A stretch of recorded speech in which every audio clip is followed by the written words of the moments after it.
I got was an oops. And I'm getting it again. Am I getting kicked off of Facebook here? So let's see if somebody jumps back onto the new live here.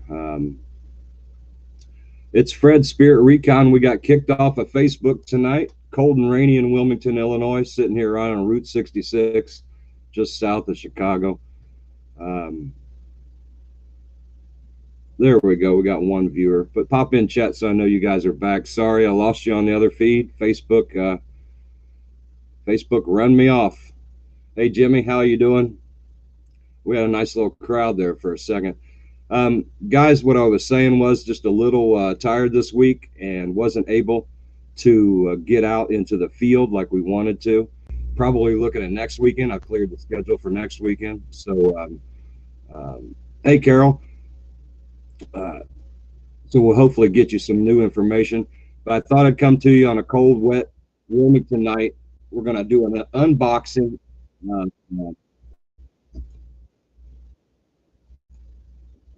We're going to do an unboxing of some new gear, and then I've got a couple friends waiting in chat, and they're going to come talk and give you their opinion of Wilmington, Illinois. So first up, guys, here's the package. I don't want my address on there. It don't matter. You can see. Can you see? Ghost Stop, guys. If you haven't heard of Ghost Stop, I don't get paid by them. All I can tell you is I've got merchandise from there. I always get what I pay for. Everything always works. Great customer service. So I stand by them. I continue to buy off them. And this package that I'm unwrapping right now came from Ghost Stop. So I just want to share that with you. So here we go. We're unboxed.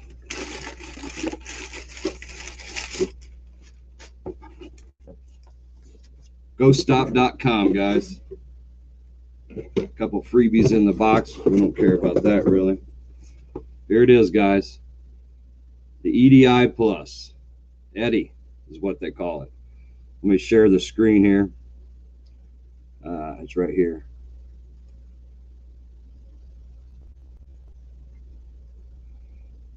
This is the EDI Plus meter from Ghost Stop. Go ahead and pull it out for you. It's a multi-function tool, guys. We have other tools in our kit that do the same thing as this item does here.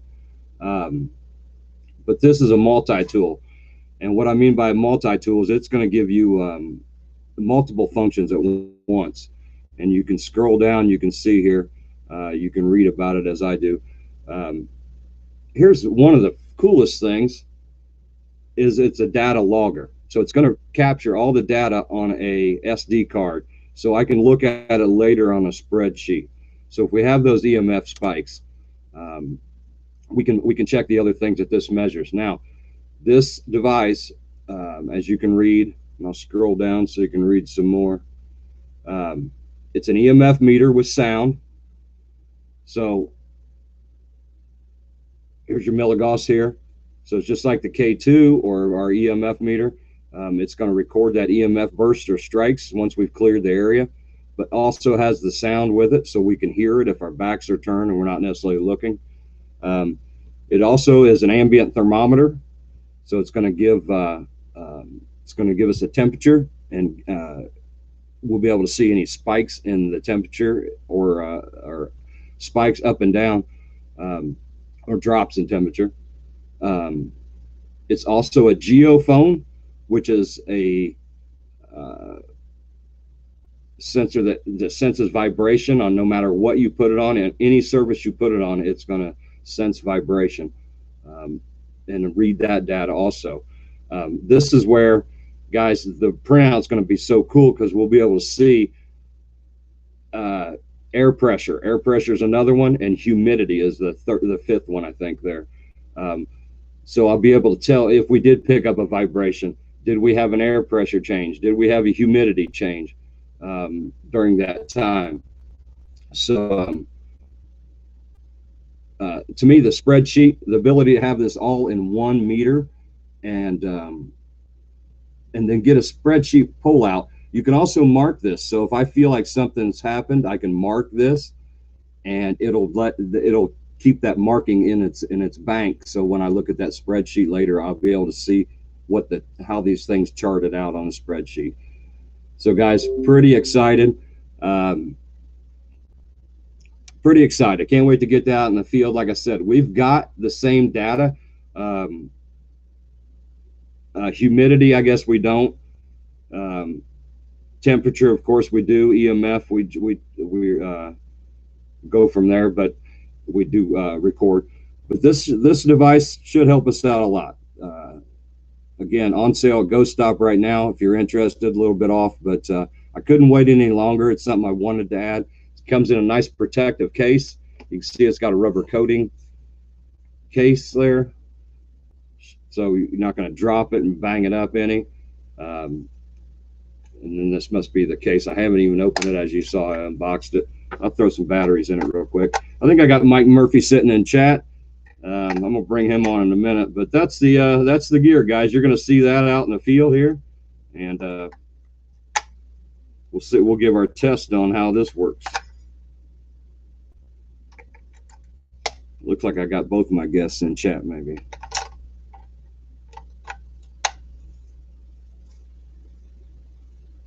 So battery's in. Don't even know how to turn it on. There it is.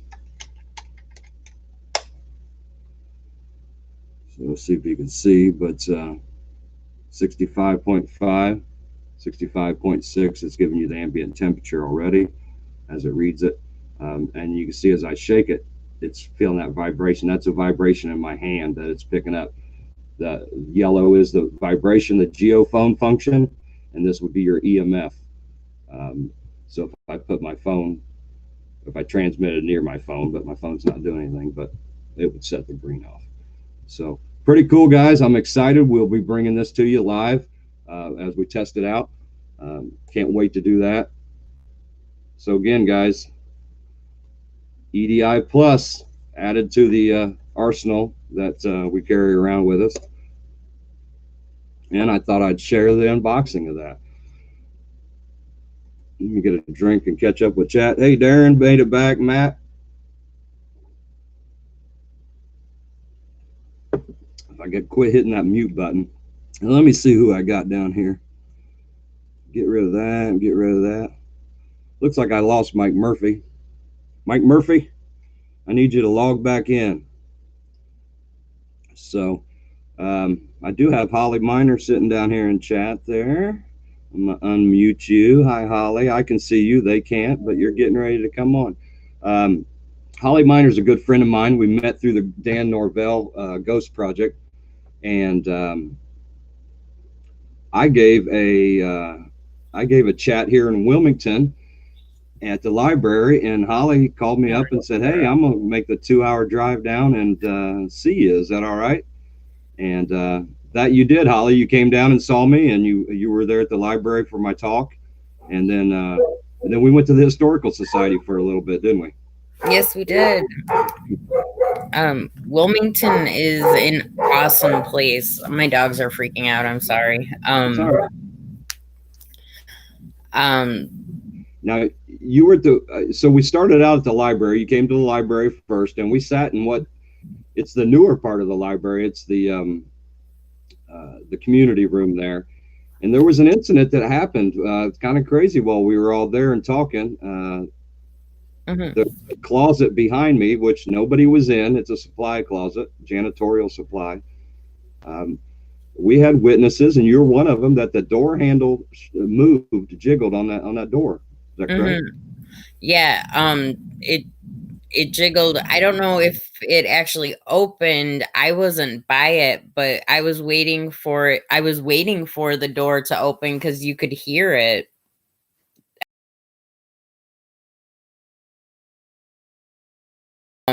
That it was a closet. It jiggled enough that it sounded like the door was gonna pop open and someone was gonna walk through it. Right, and then that's the way the other guests reacted, because they were unfamiliar with the building and didn't exactly know where that door led. And I sure wasn't. I wasn't paying attention to it. I was nervous and talking, but it's pretty interesting. I think at least a half dozen people heard it or saw it. maybe even more, but a couple. Everybody just looked over there at the door.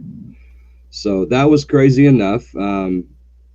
And then me, you, and Jen Ritter and her friend Janae, my friend also, but we went over to the Historical Society for a while, which was a real treat, wasn't it? Yes. That building is amazing. What was your, go ahead. Well, I brought the Phasma box over there, and we had the dowsing rods out. It was just absolutely amazing. There was amazing energy in there. There was cold spots everywhere. Something unique happened. I've never heard like doors or gates or anything over a Phasma box before.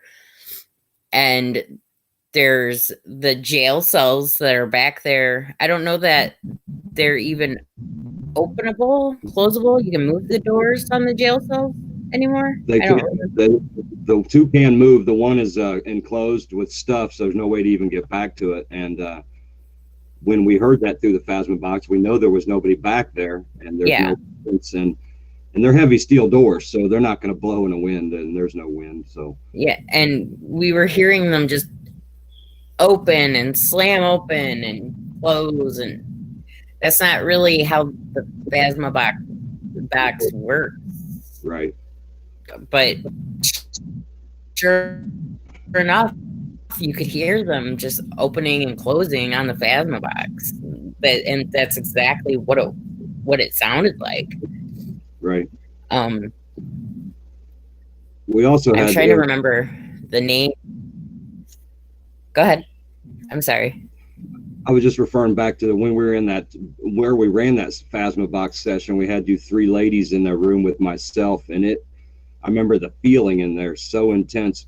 We believe there's a lot of male entities, whether it be police officers, firemen, other folks, people in the jail, whatever.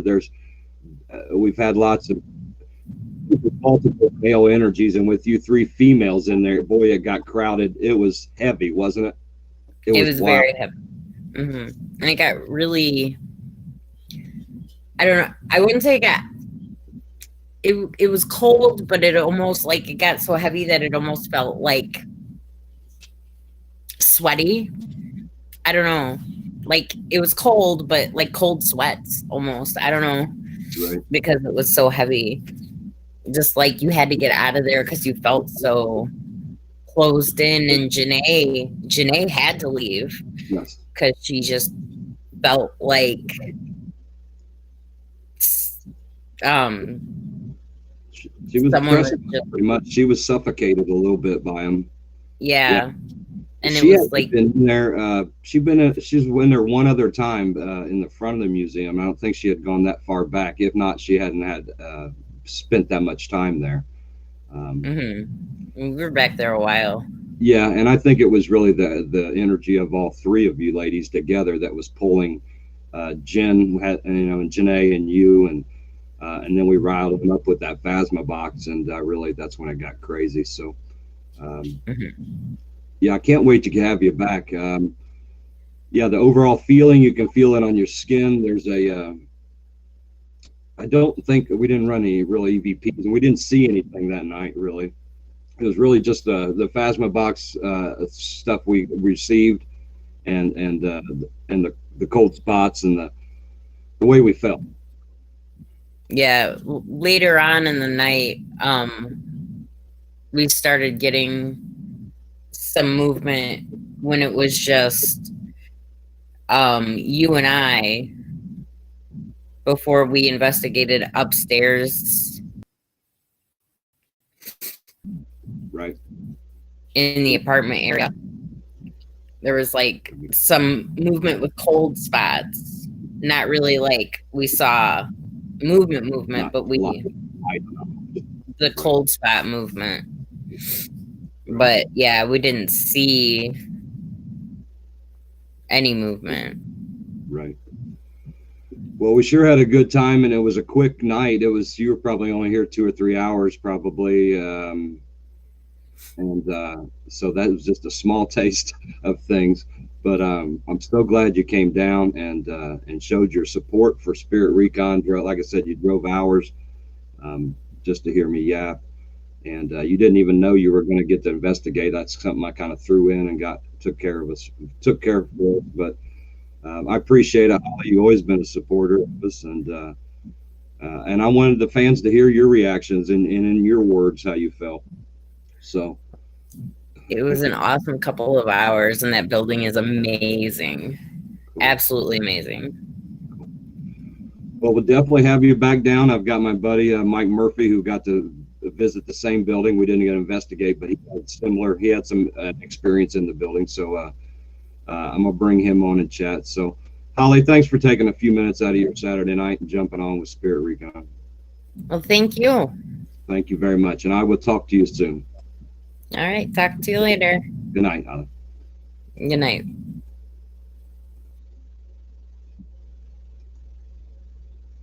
Bring in my buddy Mike Murphy's waiting patiently in Muncie, Indiana. What's up, Lieutenant Murphy?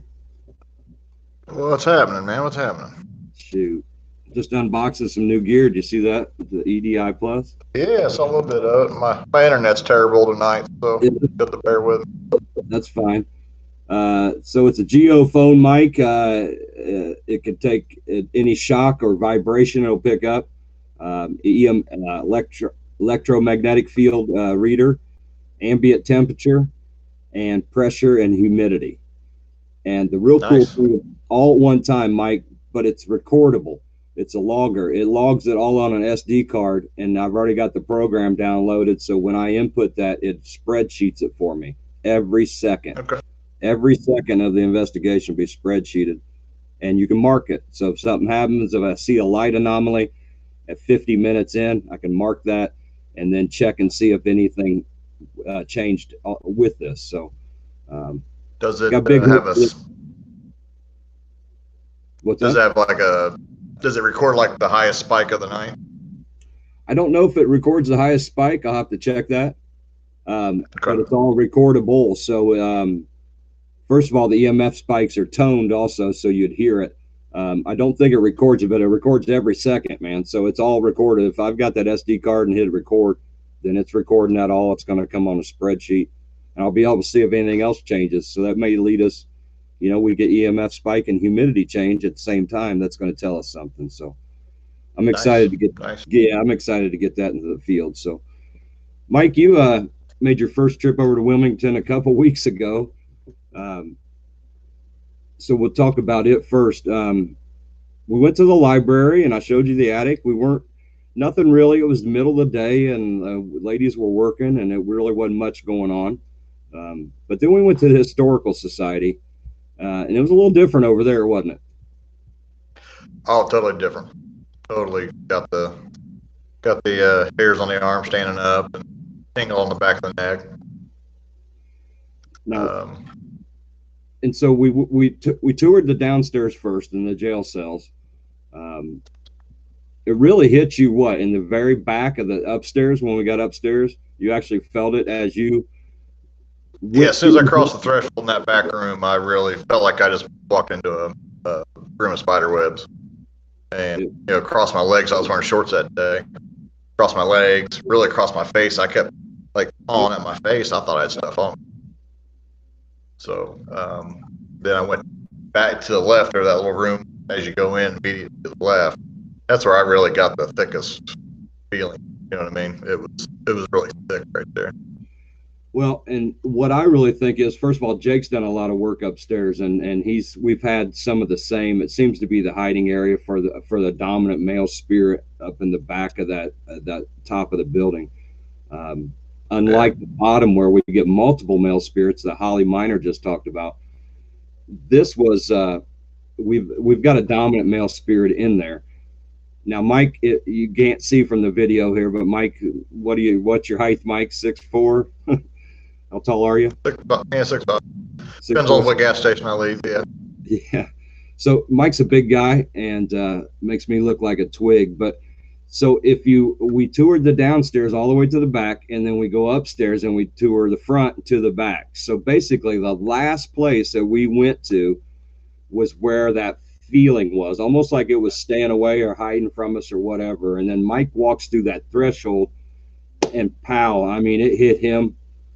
I was behind him, and he just, I mean, he started wiping at his face, his legs. He was just all goosebumps on his arms. So to me, I didn't know anything about.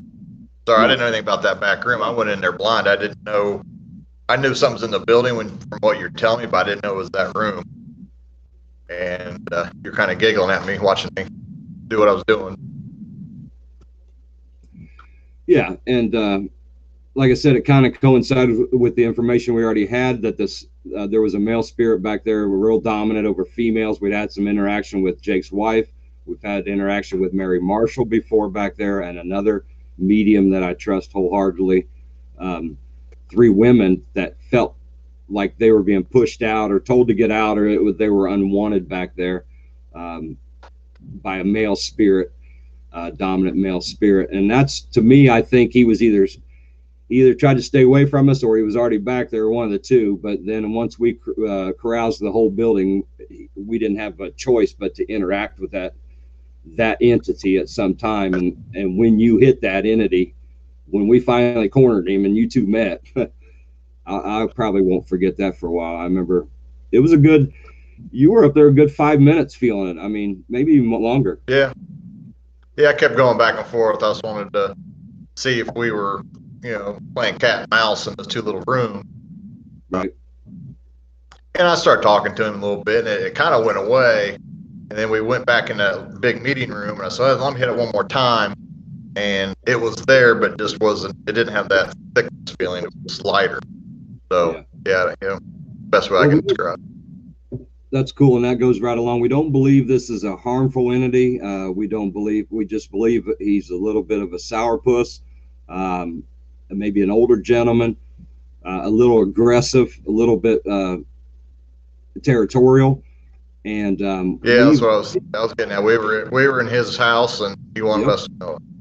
Now, this spirit also intertwined with Rose Kangley. She was the dominant female spirit that I don't think is there anymore, or not so dominant. But that's why they butted heads. We've got conversations of them recorded that we believe that those two going at it. And then we have the other women's reports, and then a guy like you walks in there. And he always talks, my EVPs in there are 90% of them caught in the thresholds. So it's weird, and the mediums see the spirit in the thresholds. Melissa Grubbs, right, another one, and another validated medium have seen him, this tall spirit lingering in the doorways or the thresholds of the building. So it all pieced together exactly. But it was cool to have you down. I can't wait to have you for an investigation. Pretty cool. Oh, definitely. Definitely. Cool. Yeah, Melissa's the real deal, man. She's, she's the real deal. That's all I can say. Without elaborating too much. She hit on a few things with me that there's no way she would ever know. So. Yep.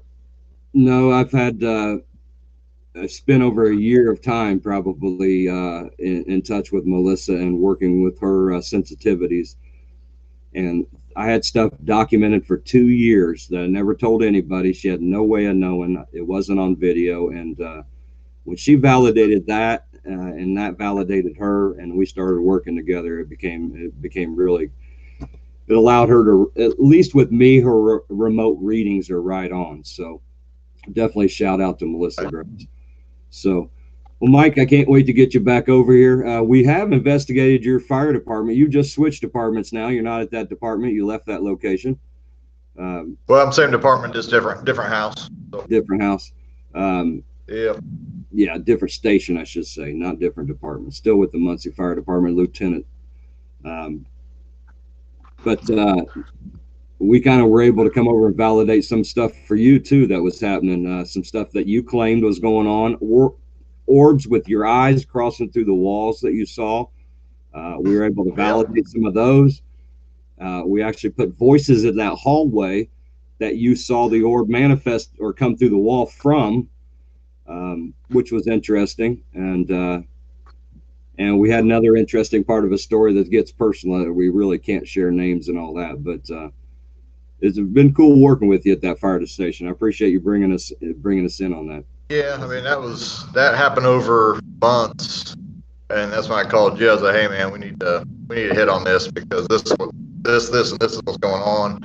I got grabbed on the shoulder.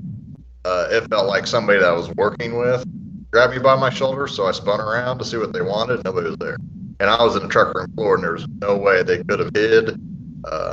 Nobody's that fast. Yeah, it's pretty open truck bay there. So, and I've been, I was mopping one night up in the bunk room, and somebody tugged on my uniform. So it was the first time I've been grabbed like that. Let's put it that way. Yeah, and that's me and you had the talk, and the first thing that came to my analytic mind, kind of, or scientific mind, was who would grab a guy 6'5" and I mean, that must either be a big guy or somebody you knew jacking with you, or an old fireman or some saying hi, somebody you knew. And we believe we did. We were able to figure out, we believe, who it was. And we were able to verify that with Melissa Grubbs' help. And again, she didn't have any of the information that she was able to bring to the table. So, she went in there totally fine, cold call. I don't care who you are. There's no way she could have hit on those things as quick as she did. It was a very, very interesting, very informative night. And we actually, this was a situation with 3 entities, actually 2 that she was seeing and 1 we were hearing. And we actually captured, when we got together in St. Albans, Virginia for a Paracon and a ghost hunt, we received an EVP. We reached out to that 3rd entity to verify this whole story and received damning EVP that night. So that's a crazy story we worked on. That and the boys that got me started, the 2 boys that I found on my very first ghost investigation, so to speak. Those 2 are probably the 2 of the more personal stories that I'll never forget going through all this. So just whoever's watching this, the EVP you got in Virginia, right after you got that, all of our activity stopped for quite a while. Yep. For the timeline, we had activity, and then you got that EVP, and it stopped shortly after. We can fill them in a little, I think. Basically, what we had was a situation where the 2 entities were hanging with you, where they belonged, where they wanted to be, and come to find out, they were waiting on a family member to pass, and that family member passed during our investigation cycle, and that's when we picked up the 3rd, the passing person, came to us with EVP and in Melissa's readings. Actually came to her in a dream, I think, multiple times, until we received the EVP and verified that the 2 entities were waiting on the 3rd entity to pass to be there for her. Basically is what we verified and what we believed at that time. Then all 3 entities went away. The 2 that were hanging. And that was what, total of maybe 3 weeks, I think, from what she hit on to when she got that. And we don't know how in your car, right? Yeah, we don't know how long those entities have been with you waiting. Again, time is something that we see. So, maybe a year in time, if they were there a year waiting on her to, and I'm not saying they were, but what's time mean to them? What does it mean to the spirit world? Maybe nothing, and maybe it was just a blink of an eye. But yes, 2 spirits were waiting on someone who was alive when we first started doing this. That person then passed, gave us validation that those 2 entities were waiting on her, and then all 3 entities have disappeared since that the EVP that Melissa and I received in Virginia. So yeah, that's a story that I'll never, we never get to share all the details, Mike, but we don't have to. It's real, and it. But for those watching, the station this all happened at is the main headquarters for our fire department. Right. So on duty, off duty, everybody went to that station for one reason or another. Right. And I think it was just a meeting place. Meeting place. And, yeah. So. Yeah, and the high energy down in town. We've talked about that. The what now? The high energy downtown, all the batteries and all the communications that allow that energy to kind of manifest, and maybe the reason. Well, half a block away is AT&T building, and that building is one big battery. Plus, we have a lot of electronics, and being a fire station, it's got a lot of energy source there too, being limestone. Right. 110-year-old building too. So, but now we have a new shooter in the game there at the station. I don't know who he is yet, but we were working on it before I left. Hopefully we can revisit that and maybe finish that up a little bit. Yeah. He's another type of territorial entity. He likes to bull rush me coming in the door for some reason. I think it's your size, man. They don't know how to handle it. It's either run or run at you, one of the two. But yeah, it's an interesting building. Yeah, and we'll see. I think the river and all that stuff downtown, all that AT&T, I think that all it increases it allows us to investigate it more, see more, and more, that it raises the activity level. Definitely, I definitely think it does. Yeah. So, but now all the lockers slamming and the cold air doesn't happen as much. For instance, we were sitting at the kitchen table there at the station upstairs, and cold air mass moves across three guys and then goes down fire pole. We call it the pole hole, but we have a fire pole, and those doors move, and there's no way those can move because they're magnetic. Wind's not going to blow that, so it's pretty crazy. Across three guys, and then. Yep. Yeah, the stories are crazy, and like I said, these are validated. These are guys, people that are trained. They're trained to notice things. They're trained to document things. These are the people that run out and save our lives every day. So they are very focused. So when a metal door that can't be moved by the wind moves, a chute, like you said, the old pole chute, they know what's going on. It's not like So we appreciate it, Mike. Yeah. I was just going to tell him about the calculator moving in front of everybody, but we can save that for another day. Yeah, the activity over there's a lot of it. No, we appreciate you bringing us into the Muncie Fire Department and getting us and investigating with us. And I really want you over here in Wilmington with me soon. Hopefully, hopefully we'll have an event or two this year, and I'd love to have you on our team as part of that. Let the COVID thing maybe settle down, because I'm sure we're getting ready to get locked down again. So. Yeah, that's another story. It's probably coming for a while. Me and you have talked, and we knew it was probably not going to be pretty for a couple months. So we're pretty bad here now. So, but everybody stays healthy and wear your mask. I know a lot of people don't like to do it, but it does work. And take COVID patients to the hospital almost every day. So. Yeah, masks do work. I know a lot of people don't. I get it. It sucks, but part of life right now, unfortunately. Yeah, you said a mouthful, man. That's for sure. That's it isn't easy on anybody, but we got to stop this. We got to stop it. We got to get it out of our lives, or at least out of the majority of our lives. So, guys, thanks for joining. Sally, Carol, Holly, Glenn, Holly, thanks for coming on the stream. Andrew, Matt Waddell was there for a while. Darren Buss is here. Matt Waddell may still be there. Northern Ascension Paranormal. Bill, appreciate it. Jimmy, thanks for jumping on. Guys, I just wanted to throw something out there. No investigation this weekend. We wanted to come on and do a little unboxing. We got the new EDI Plus. We'll have this out. Look it up. It's on ghoststop.com. You can find that. Again, I'm not getting paid for that. I'm just telling you I trust them I obviously still buying stuff from them. So I've been happy with my past purchases.